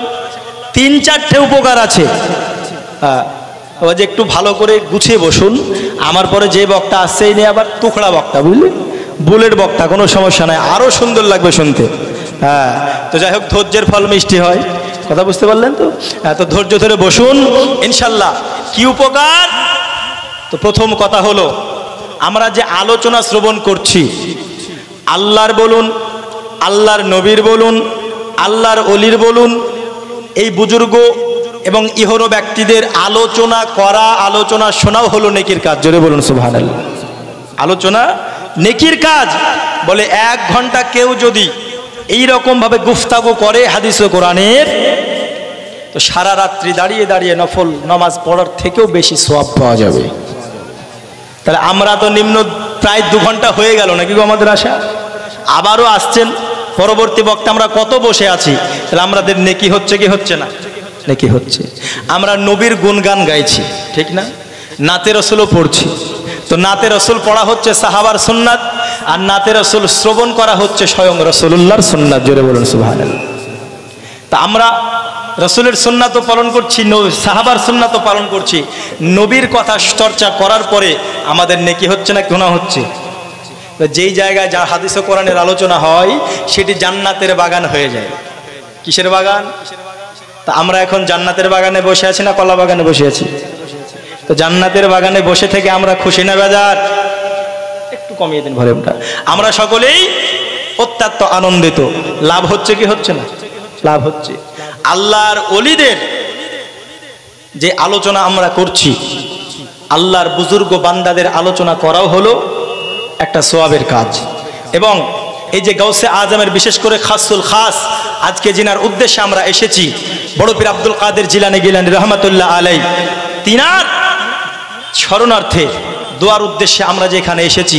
কেন আসবো না? কারণ আল্লাহর বুজুর্গ বান্দাদের ওসিলা নিয়ে যদি আমরা দোয়া করি, আল্লাহ পাক আল্লাহর দরবারে 100 কবুল হয়ে যায়। জোরে বলুন সুবহানাল্লাহ। বলে কেমন করি? আল্লাহর কোরআন বলেছেন ওয়াবতাগু ইলাইহিল ওয়াসিলা, তোমরা ওসিলা মাধ্যম তালাশ করো, ওসিলা তালাশ করো। সরাসরি যদি তোমরা আমি আল্লাহকে পেতে চাও, আমি আল্লাহকে সরাসরি পাবে না। তাহলে কি করতে হবে? আল্লাহর কাছ পর্যন্ত পৌঁছাতে হলে আমাদেরকে নবী মুস্তাফাকে ওসিলা বানাতে হবে। জোরে বলুন না সুবহানাল্লাহ। বানাতে হবে কি না? বানাতে হবে। নবীর ওসিলা যদি আমরা বানাই, খাস বান্দাদের ওসিলা যদি আমরা বানিয়ে দিই, আল্লাহ পাক আল্লাহ তাআলার কাছে ওসিলা নিয়ে যেটা পাবো সেইটা আমাদের জন্য বৈধ হবে দরদি। আর যেটা আমরা কোনো ওসিলা মাধ্যম রাখবো না, কোনো ওসিলা রাখবো না, সরাসরি আমরা আল্লাহর কাছে যদি কিছু চাই, সরাসরি আমরা যদি আল্লাহকে পাবো মনে করি, আল্লাহকে সরাসরি পাওয়া যাবে না, আল্লাহর কাছ পর্যন্ত সরাসরি পৌঁছানো যাবে না। আর সরাসরি আল্লাহ আমাদেরকে যেটা দেবে ওটা আমাদের জন্য বৈধ হবে না। কি আশ্চর্য কথা! বলে হুজুর আল্লাহ ডাইরেক্ট দিলে আমাদের জন্য বৈধ হবে না? বলে বৈধ হবে না। আমি বলবো বৈধ হবে না কি করে? তো বলছে আল্লাহ দিলেই যে সেটা বৈধ হবে এটা নয়। তো বলে চলুন সারে মাধ্যম আমরা কেন তালাশ করব না? আচ্ছা বলুন তো, সাধারণ দুতলা ছাদে উঠতে গেলে আমাদেরকে সিঁড়ির মাধ্যম প্রয়োজন হয় কি হয় না? একটু আমার সঙ্গে বলুন। প্রয়োজন হয়। সিঁড়ি ছাড়া আমরা ছাদে উঠতে পারবো? পারবো না। পারবে একদল প্রাণী এরকম আছে যাদেরকে বলা হয় বাদর, তাই না? বানর, হনুমান, এরা কিন্তু এদের সিঁড়ি লাগে না, লাফিয়ে ছাদে উঠে যায় না গো। তো এখন কিছু এরকম বাদর মার্খা মানুষ আছে যারা বলে যে মিডিলে কোনো মাধ্যম নয়, যা চাইবা আল্লাহর কাছে চাও, যা চাইবা আল্লাহর কাছে চাও, যদি পেতে হয় ডাইরেক্ট আল্লাহকে পাও, মিডিলে কোনো মাধ্যম দরকার নাই। আমি বলি পাগল, আল্লাহ ডাইরেক্ট দিলে ওটা তোমার জন্য বৈধ হবে না। বলে কেমন করে? মা বোনেরা একটু ভালো করে শুনুন, আপনারাও ভালো করে শুনুন। আমরা গরুর গোস্ত খাই, খাই না গো? গরুর গোস্ত খাই। তো গরুর গোস্ত খাই যখন আমরা জবাই করি, 4-5 জন থাকতে হয়, কোষে তাকে বাঁধতে হয়, একজন কষাই থাকতে হয়। তো 4-5 জন ব্যক্তির কষ্ট হয় না একটা পশু জবাই করতে? হয় কি হয় না বলুন না? কষ্ট হয়। আবার এমনও সময় আছে যদি গরুর পা ছুটে যায়, লাকে মুখে লেখে ওর দাঁত ভেঙে যায়, এমনও পরিস্থিতি অনেকের ঘটেছে। হ্যাঁ, তো এই হলো পরিস্থিতিতে যখন গরু জবাই করছে, উদ্দেশ্যটা কি? যে তার প্রাণটা বের করা, তার প্রাণটা বের করা। আচ্ছা 4-5 জনকে কষ্ট করতে হলো না, কোনো মেহনত করতে হলো না, সরাসরি আল্লাহ সেই প্রাণীটার প্রাণ নিয়ে নিল। কথা বুঝুন, সরাসরি আল্লাহ সেই পশুটার গরুর প্রাণ নিয়ে নিল। আচ্ছা বলুন সেটা খাবেন? কেন খাবেন না গো? আপনারা যে কষ্ট মষ্ট করে আপনারা যে প্রাণটা নাশ করছেন, প্রাণটা বের করছেন, এখানে তো কষ্ট করতে হলো না, ডাইরেক্ট আপনার জন্য কত সুবিধা বানিয়ে দিল আল্লাহ, ডাইরেক্ট নিয়ে নিল। হ্যাঁ, কোনো হাসি হসি ঘষতে হলো না, 4-5 জনও লাগলো না, কিন্তু এটাকে আপনারা খাচ্ছেন না। বলে কেন? কারণ এটা ডাইরেক্ট আল্লাহ দিয়েছে, ডাইরেক্ট আল্লাহ নিয়ে আমাদের জন্য দিল, এটা আমাদের জন্য বৈধ নয়। তাহলে বৈধটা কখন হলো? যখন আমার রাসূল যেই আপনার নিয়ম বলে দিয়েছেন, আমার রাসূল যেই ফর্মুলা বলে দিয়েছেন, সেই ফর্মুলার মাধ্যমে যখন প্রাণটা বের করব তখনই আমাদের জন্য হালাল হবে। জোরে বলুন সুবহানাল্লাহ। তাহলে ডাইরেক্টটা আমাদের জন্য হারাম হচ্ছে, কিন্তু মাধ্যম দিয়ে করে আমাদের জন্য হালাল হচ্ছে কি হচ্ছে না? 2 নম্বর এক্সাম্পল শুনুন। বিয়ে হওয়ার পরে আমাদের সন্তান হয়, হয় না? স্বামী স্ত্রীর উভয়ের সন্তান হয় কি হয় না? সন্তান হয়। আচ্ছা বলুন তো, ওই সন্তানটা দিল কে? জোরে বলুন কে? সন্তান দেওয়ার মালিক কে? নেওয়ার মালিক কে? পৃথিবীতে সব কিছু দেওয়ার মালিক আমার আল্লাহ। সন্তান দিল, এবার একজন ব্যক্তির বিবাহ হলো না, ও আর একজন মহিলার সঙ্গে জেনা করে গর্ভবতী মহিলা যদি হয়ে যায়, ওই মহিলার পেটে যেই সন্তান জন্ম নেবে, ওই সন্তানটাও দিল কে? জোরে বলুন কে দিল? এটাও আল্লাহ দিল, ওটাও আল্লাহ দিল। একটা দিল ডাইরেক্ট, ওটা হারামি হয়ে গেল। আর একটার মধ্যে মুস্তাফার ওসিলা, মুস্তাফার সুন্নাত, মুস্তাফার মাধ্যম যখন দিল, ওই সন্তানটা হারামি হলো না, হালালি হয়ে গেল। তার জন্যই তো বলি, আরে ডাইরেক্ট যদি পেতে চাও তোমার জন্য ওইটা আল্লাহ অবশ্যই দিবে, কিন্তু হালাল হবে না। কিন্তু মুস্তাফার ওসিলা যদি তুমি নিয়ে নাও, হারাম হবে না, ওটাও আল্লাহ দেবে, কিন্তু তোমার জন্য হালাল হবে। কথা কি বুঝে আসে বাপ? তোমার জন্য হালাল হবে। তাহলে যারা ডাইরেক্ট আল্লাহর কাছে পৌঁছাবো মনে করবে, বুঝতে হবে এরা মানুষ ইমানদার হতে পারে না, এরা হারাম খেকো। আর এরা হচ্ছে কোন মার্খা মানুষ? এরা হচ্ছে হনুমান মার্খা মানুষ, বাদর মার্খা। কথা বুঝতে পারলেন? আর ডাইরেক্ট তো আল্লাহকে পাওয়া যাবে না। আল্লাহ বলছেন ওয়াবতাগু ইলাইহিল ওয়াসিলা, তোমরা ওসিলা মাধ্যম করো। হযরতে আদম নবী আপনার একদিন দুই দিন করতে করতে তিনাকে যখন জান্নাত থেকে বের করে দেওয়া হলো বাবা, তিনি 350 বছর, 3 থেকে 350 বছর তিনি কান্না করেছেন, আল্লাহর কাছে বলেছেন, আল্লাহ তুমি আমায় ক্ষমা করে দাও, তুমি আমায় মাফ করে দাও, আমার দোয়া তুমি কবুল করে নাও। হযরতে হাওয়ার সঙ্গে তিনার আপনার মিলন ঘটাননি, তিনার আপনার সাক্ষাৎ আল্লাহ করাননি, তিনার দোয়া কবুল করেনি। কিন্তু আমার আদম নবী যখন তিনি আপনার জানতে পারলো, যখন তিনার স্মরণে চলে আসলো, আমার আল্লাহ পাক আল্লাহ তাআলা আমার শরীর মুবারক যখন বানালেন, আর আমার মধ্যে যখন আমার রূহটা ঢুকিয়ে দিল, আমি আদম নবী আমি প্রথমত থাকতে পেরেছিল না। বলে কেন কেন কেন? হযরতে আদম নবীর রূহটাও যেন তার শরীর থেকে বেরিয়ে চলে এসেছে। বলে আল্লাহ এত অন্ধকার জায়গাতে আমি আদম থাকতে পারবো না। এমত অবস্থাতে আমার আল্লাহ পাক আল্লাহ তাআলা হযরতে আদম নবীর পুষ্টি নূরে মুহাম্মাদি দিয়ে দিয়েছেন। জোরে বলুন না সুবহানাল্লাহ। নূরে মুহাম্মাদি যখন দিয়েছি, আর ওই নূর যখন আদম নবীর শরীরে মুবারাকে প্রবেশ করেছিল, শরীর মুবারক আলোয় আলোকিত হয়েছিল। হযরতে আদম নবী তারপরে যখন তিনি গেলেন, ওই সময় তিনার বডিতে তিনি স্থাপন করে গেল। হযরতে আদম নবী কি ফেরেশতারা যেন পেছন থেকে দর্শন করে আর চলে যায়। আল্লাহকে বলছেন, আল্লাহ আপনার ফেরেশতা মণ্ডলীরা আমার পিছন থেকে কি দেখতেছে? আমার আল্লাহ বলেন, এ আদম তুমি যখন থাকছিলে না অন্ধকারের ভয়ে, আমি আল্লাহ পাক তোমাকে নূরে মুহাম্মাদে তোমার পুস্তে দিয়ে দিয়েছি। তখন আদম নবী বলতেছেন, ওগো আল্লাহ তুমি আবার নবী তুমি নূরে মুহাম্মাদি কি ওই নূরের তাজাল্লি কি আমার পুস্তে না রেখে আমার দুটো আঙ্গুলের আগাতে করে দাও। হযরতে আদম নবী বলতেছে, আমিও যেন ওই নূরে মুহাম্মাদি দেখতে পাই।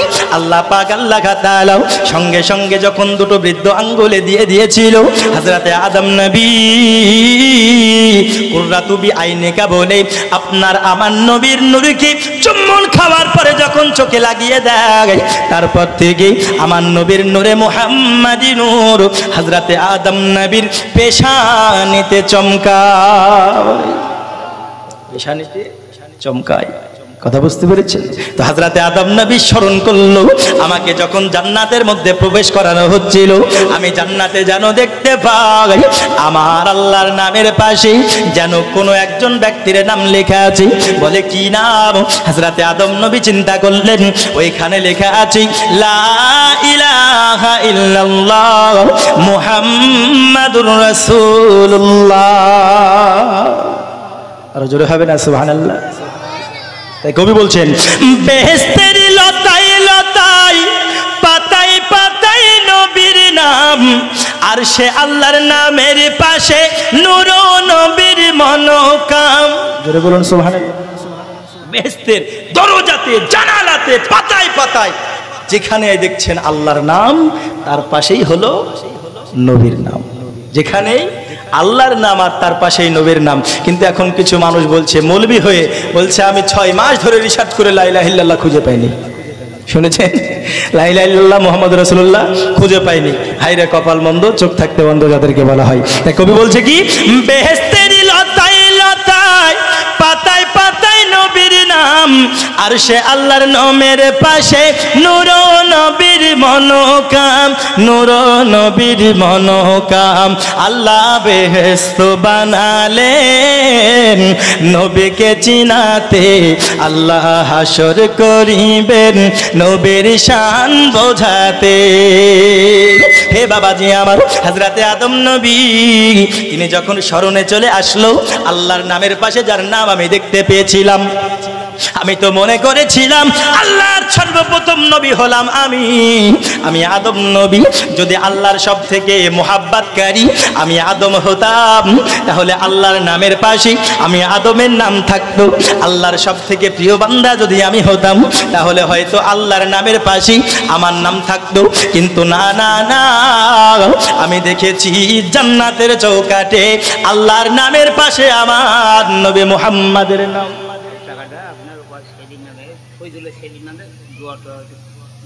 আমাকে দিল, ও আচ্ছা, এই দেখুন দোয়া করার জন্য এবং ওয়াজ গজল শুনে দিয়েছে বকশিশ, আল্লাহ কবুল করুক, জোরে বলে আল্লাহুম্মা আমিন। হ্যাঁ, তো এই দিকে হয়তো আওয়াজ নাই। কালকে যাব মালদা, জালসা আছে বুঝলেন তো। মালদা বলেন, দিনাজপুর, আপনার আসাম, জলপাইগুড়ি, কুচবিহার, ওইদিকে বিশেষ করে শায়ের ইসলামরা থাকে। শায়ের ইসলাম বক্তা যখন তারা নাত পড়ে, যখন তারা মানে শের পড়ে, তো মানুষ খুশি হয়ে কিন্তু তাদেরকে বকশিশ দেয়। কথা বুঝতে পেরেছেন? তো যাক, আলহামদুলিল্লাহ, আল্লাহ যিনি দিয়েছেন দোয়া অবশ্যই হবে। সকলে বলে আল্লাহুম্মা আমিন। হযরতে আদম নবী চিন্তা করলেন, আমি যদি আল্লাহর সব থেকে খাস বান্দা হতাম, তাহলে ওইখানে মুহাম্মদ লেখা থাকতো না, আমি আদম নবীর নাম লেখা থাকতো। আমি বুঝে গেছি আল্লাহর সব থেকে প্রিয় বান্দা যিনি হবে, আল্লাহ যিনার নাম তার পাশে দিয়েছেন, তিনি সাধারণ কোনো ব্যক্তি হতে পারে না। তিনি যেই মুহাম্মদ, আমি বুঝে গেছি ওই মুহাম্মদ তিনি হলেন আল্লাহর সব থেকে কাছের বান্দা। জোরে বলুন না সুবহানাল্লাহ। ওগো মাওলা পাক, তোমার কাছে আমি 300 বছর কান্না করেছি, আল্লাহ তুমি আমার দোয়া কবুল করনি। ওগো মাওলা পাক, আমি জান্নাতের চৌকাঠে যেই তোমার নামের পাশে মুহাম্মদ নাম দেখতে পেয়েছিলাম, এবার আমি তোমার কাছে দোয়া চাই মাবুদ, সেই মুহাম্মদ নামের মাধ্যম দিয়ে, সেই মুহাম্মদ নামের ওয়াস্তা তোমায় দিই গো আল্লাহ। ওই মুহাম্মদ নামের ওসিলাতে, ওই মুহাম্মদ নামের ওয়াস্তায় তুমি আমি আদম নবীর দোয়া কবুল করে নাও। আমার আল্লাহ গায়েবে আওয়াজ দিয়ে বলে, আদম তুমি যদি আজ থেকে 300 বছর পূর্বে এই মুহাম্মদ নামের ওসিলা দিয়ে দোয়া চাইতে, তুমি আদম নবী, আমি 300 বছর পূর্বে তোমার দোয়া কবুল করে নিতাম। হে আদম, তোমাকে এতদিন কান্না করতে হতো না।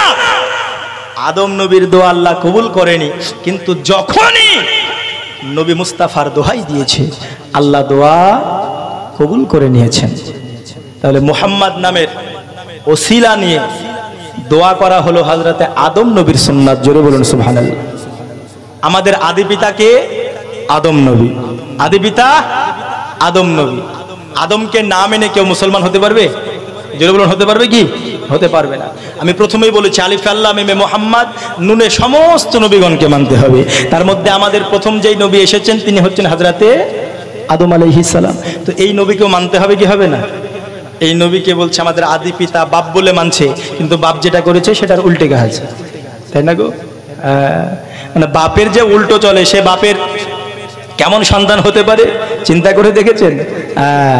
যারা হযরতে আদম নবীর মাধ্যমকে মানবে, যারা হযরতে আদম নবীর সুন্নাতকে মানতে হবে, প্রকৃতপক্ষে বুঝতে হবে এরা হচ্ছে হযরতে আদম নবীর সুসন্তান। আর যারা মনে করবে যে না, ওসিলা নেওয়া যাবে না, মাধ্যম নিয়ে কিচ্ছু হবে না, ওসিলা নেওয়া হারাম, বেদাত, তাহলে আল্লাহর কোরআনকে 1 নম্বর অস্বীকার করলো, 2 নম্বর হযরতে আদম নবীর সুন্নাতকে অস্বীকার করলো। ঠিক কিনা? করলো। তো আমরা মুসলমান, আমরা যখন দোয়া চাই আল্লাহর দরবারে, ওগো রব্বুল আলামিন, আমাদের গুনাহ আছে, পাপ আছে, আমাদের অনেক অনেক পাহাড় সমান পাপ আছে, তুমি আমাদের ক্ষমা করো নবী মুস্তাফার ওসিলায়। জোরে বলুন সুবহানাল্লাহ। তুমি আমাদের ক্ষমা করো বড় পীর গাউসুল আজমের ওসিলায়। জোরে বলি সুবহানাল্লাহ। তুমি আমাকে ক্ষমা করো তোমার বুজুর্গ যত বান্দা পৃথিবীর বুকে এসে সবার ওসিলায়। আচ্ছা বলুন তো, ডাইরেক্ট আমরা আল্লাহকে যদি চাই, আল্লাহ আমাদেরকে ক্ষমা করতে পারে, নাও পারে, কিন্তু যখন মুস্তাফার ওসিলা দিয়ে দেব, কিন্তু যখন সমস্ত নবী নবীগণের ওসিলা দেব, সমস্ত ওলিগণের ওসিলা দেব, তখন আল্লাহ 100-100 দোয়া, জোরে বলুন, দোয়া কবুল করবে। এটাই হচ্ছে আজকের মাহফিলে আসার আমাদের বেনিফিট। কথা বুঝতে পারলেন? আজকের মাহফিলে এসে বসার উপকারিতা হচ্ছে আমাদের এটা। কিন্তু দুর্ভাগ্যবশত আজকে মুসলমান আজ এইসব বিশ্বাসে আমরা বিশ্বাস করি না। কেন? ওই সব হুজুরের পাল্লায় পড়ে, যেই হুজুররা বিনা ফায়েজ ও বরকতে মোবাইলে পড়ে আজকে হুজুর হয়ে গেছে। 2-1 বছর পরে নিজেকে মুফতি দাবি করছে না, শায়েখ হয়ে যাচ্ছে, আল্লামা হয়ে যাচ্ছে। কথা বুঝতে পারলেন? মনে হচ্ছে আমাদের কোনো ভ্যালুই নাই। এই হচ্ছে অবস্থা। তো যাই হোক, বক্তা আসারও সময় হয়ে গেছে, ঘড়িতে বলছে মোজাকির তো টাইম শেষ। কথা বুঝতে পারলেন? তো অনেক বক্তব্য হচ্ছে, তবে মাঝে মাঝে রাসূল সাল্লাল্লাহু আলাইহি ওয়াসাল্লামের প্রতি শান ও মান এবং ভালোবাসা বাড়ানোর জন্য দরুদ পড়ার দরকার আছে। একবার সকলে মহব্বতে দরুদ পড়ি। আল্লাহুম্মা সাল্লি আলা সাইয়্যিদিনা মাওলানা মুহাম্মদ ওয়া আলা আলি সাইয়্যিদিনা মাওলানা মুহাম্মদ সাল্লাল্লাহু আলা মুহাম্মাদিন সাল্লাল্লাহু আলা মুহাম্মদ हरदम ज़बान से निकलो पाक नामे मुहम्मद, हरदम ज़बान शफीना সাল্লাল্লাহু তাআলা আলাইহি ওয়াসাল্লাম। যাই হোক, আমি আয়াতে কারিমা তেলাওয়াত করেছি, আলা ইন্না আউলিয়া আল্লাহি লা খাউফুন আলাইহিম ওয়ালা হুম ইয়াহজানুন। নিশ্চয় যারা আল্লাহর ওলি হন তিনাদের না আছে ইহজগতে ভয়, না আছে পরজগতে ভয়। একটা কথা আমাদেরকে মনে রাখতে হবে, এই আয়াত যখন আল্লাহ বলছেন সর্বপ্রথম কি শব্দ ইউজ করেছে জানেন? আলা। কি শব্দ ব্যবহার করেছেন? আরবিতে আলা। এই শব্দের অর্থ হচ্ছে খবরদার। এই শব্দের অর্থ কি? খবরদার। আল্লাহ আগে খবরদার করে দিচ্ছেন। বলে কেন? কারণ এইবার তুমি যেই আমার বান্দার কথা তুমি বলতে যাচ্ছ, আমার যেই মাহবুব বান্দার তুমি কথা বলতে যাচ্ছ, সাবধানে বলবে। যদি বেয়াদবি হয় ইমানটা চলে যাবে, যদি বেয়াদবি হয় ইমানটা চলে যাবে। তাই আল্লাহ বলছেন খবরদার, আগে সাবধান করে দিচ্ছেন। তারপরে বলছেন ইন্না আউলিয়া আল্লাহি লা খাউফুন আলাইহিম ওয়া লা হুম ইয়াহজানুন। নিশ্চয় যিনারা আল্লাহর ওলি হন তিনাদের না আছে ইহজগতে ভয়, না আছে পরজগতে ভয়। তো যাই হোক, মা বোনেরাও অনেক আছে। হ্যাঁ, মন তো চাইছিল মা বোনদেরও ওয়াজ করবো, হ্যাঁ খুব সুন্দর লাগবে। কিন্তু বিশেষ হলো যে বিষয়ের জন্য প্রোগ্রাম থাকে সেই আলোচ্য বিষয়ের উপর আলোচ্য করতে হয়, তাই না গো? হ্যাঁ, সাধারণ সভা যখন থাকে তখন মা বোনদের জন্য খুব সুন্দর ওয়াজ করা হয়, বাবা ভাইদের জন্য খুব সুন্দর ওয়াজ করা হয়। কথা বুঝলেন? আর মা বোনদের জন্য ওয়াজ করি ভালো। আরো কেন বলেন তো? মানে এটা টাকা পয়সা খুব দেয়, ভালো বুঝলেন? হ্যাঁ, যদি কোনো আপনার জালসা হয় মাদ্রাসার জন্য বা মসজিদের উন্নতি কল্পে, আমি যতদিকেই গিয়েছি দেখেছি মা বোনদের সাথে কেউ পারে না, বুঝলেন তো? তো যাই হোক, আমরা আজকে এসেছি, আমাদেরকে জানতে হবে ইনি কে। বড় পীর আব্দুল কাদের জিলানী। জোরে বলুন সুবহানাল্লাহ। আব্দুল কাদের জিলানী। এখন বিষয় হচ্ছে অ্যাকচুয়ালি আল্লাহর ওলিদের প্রতি, পীরদের প্রতি মানুষের এখন আস্থা উঠে পড়ছে কেন? ইনাদের ক্ষমতার প্রতি মানুষের ভরসা উঠে পড়ছে কেন? একজন ওলির ক্ষমতা কতটা হতে পারে জানেন? বড় পীর আব্দুল কাদের জিলানী রহমাতুল্লাহ আলাই এই কিতাবের মধ্যে সুস্পষ্ট একটা বর্ণনা আসছে যে একজন মহিলা, বৃদ্ধ মহিলা একটি নদীর পাশে বসে কান্না করছে, পাশে বসে কান্না করছে। তো গাউসে পাক আমার জিজ্ঞেস করছেন, হে বুড়ি মহিলা তুমি কান্না কেন করছো মা? তো তিনি বলতেছেন, হুজুর আজ থেকে 12 বছর পূর্বে এই রাস্তা দিয়ে নৌকাতে করে আমার সন্তান বারাত নিয়ে আসছিল, সামান সহ আসছিল, জিনিসপত্র ছিল। তো আমার সন্তান এবং সেই নৌকা এই পানিতে ডুবে গেছে। তো যখন প্রত্যেক দিন আমি এসে এইখানে আমার এই সমুদ্রের কাছে এসে আমি আমার সন্তানের কথা মনে করি আর কান্না করি, মনে করি আর কান্না করি। তো তার দুঃখ কষ্ট দেখে হযরতে আব্দুল কাদের জিলানী রহমাতুল্লাহ আলাই তিনি আল্লাহর হুকুম পাওয়ার পরে তিনি একটি দোয়া যখন পড়ে দিলেন, সঙ্গে সঙ্গে ওই নৌকা যেন আবার ভাসমান হতে লাগলো। জোরে বলুন সুবহানাল্লাহ। 12 বছর পর আবার সেই নৌকা পানি থেকে উঠে গেল, সেই সামানপত্র আবার সেই বুড়ি পেয়ে আনন্দ হয়ে গেল। কথা বুঝতে পারলেন না? আনন্দিত হয়ে গেল। তাই কবি বলছেন, ইয়া গাউসে আজম या गौसे आजम, या गौसे आजम, या गौसे आजम। जोरे बोलो सुभान अल्लाह। मैं कादरी हूँ, उर्दू ना, शुक्र है रब्बे कदीर का, दामन है मेरे हाथ में, पीरान पीर का। जोरे बोलून सुभान अल्लाह। कभी बोलছেন दया रे गौस क्या देखा, मदीने की गली देखी, दया रे गौस क्या देखा, मदीने की गली देखी, फिरिश्तों रोकते क्यों हो मुझे जन्नत में जाने से, फिरिश्तों रोकते क्यों हो मुझे जन्नत में जाने से, ये देखो हाथ में दामन है किसका, गौसे आजम का, ये देखो हाथ में दामन है किसका, गौसे आजम का, दया रे गौस क्या देखा, मदीने की गली देखी। जोरे बोलুন সুবহানাল্লাহ। গৌসে পাকের রওজা কি দেখলাম, সোনার মদিনা দেখে নিলাম। জোরে বলি সুবহানাল্লাহ। এই হচ্ছেন আমার গৌসে পাক কুতুবে রব্বানি মাহবুবে সুবহানি হযরত আব্দুল কাদের জিলানী রহমাতুল্লাহ আলাই। ইনি হচ্ছেন, তিনার হচ্ছেন এই ক্ষমতা, এই পাওয়ার। তো আল্লাহর ওলিদেরকে আল্লাহ পাক আল্লাহ তাআলা এই পাওয়ার, এই ক্ষমতা দিয়েছেন। তো ব্রাদার ইসলাম আজিজানে মুহতারাম, পাঠিয়েছেন না, যাই হোক অনেকটা দূর রাস্তা। তো এর আগে মানে স্টেজ হয়েছিল ওই দিকে, কথা বুঝতে পেরেছেন। গতবার তার আগের বার আমি এসেছিলাম, গতবার আসতে পারিনি, অন্য জায়গায় আমার প্রোগ্রাম ছিল। হ্যাঁ, তো আজকেও হয়তো আজকের জন্য আমাকে অন্য জায়গাতে ফোন এসেছিল, কিন্তু মৌলানা যে সালামুল হক ইনি আছেন, ইনার সঙ্গে প্রায় ছোট থেকে আমি মানে প্রথম যে স্তরের পড়াশোনা ওনার সঙ্গে আমি পড়েছি, এবং উনি আমাদের সিনিয়র ছিলেন, আমরা জুনিয়র ছিলাম। সেই থেকে আজ পর্যন্ত সম্পর্ক আছে, একটা ভালোবাসা আছে, একটা যে মোহাব্বত আছে, সেই মোহাব্বতের কারণে তিনি বললেন যে সে প্রোগ্রামটা করে দিতে হবে, বলে আমরাই থাকি, সে প্রোগ্রামটা করতে হবে। তো আমি বলেছিলাম যে ভাই কাউকে নিয়ে করে নেন প্রোগ্রামটা, তো বললেন যে না তোমাকে আসতে হবে। তাই আর না করতে পারলাম না। তার জন্য আজকে আপনাদের সঙ্গে দেখা, আপনাদের ভালোবাসা, আপনাদের মোহাব্বত, মানুষের এই ভালোবাসা যতদিন থাকে, মানুষের একে অপরের প্রতি আস্থা, টান, এই সব কিছু বজায় থাকে না, এসব কিছু থাকে। মানুষের একে অপরের প্রতি যে ভালোবাসা, এটাই হচ্ছে মেন, এটাই হচ্ছে এক নম্বর জিনিস যেটা রাখতে হবে। দুনিয়া তো স্বার্থের দুনিয়া, তাই না? স্বার্থে ভালোবাসার মানুষের অভাব নাই, কিন্তু বিনা স্বার্থে ভালো যারা বাসে আপনি হয়তো সবাতে একটা দেখতে পাবেন।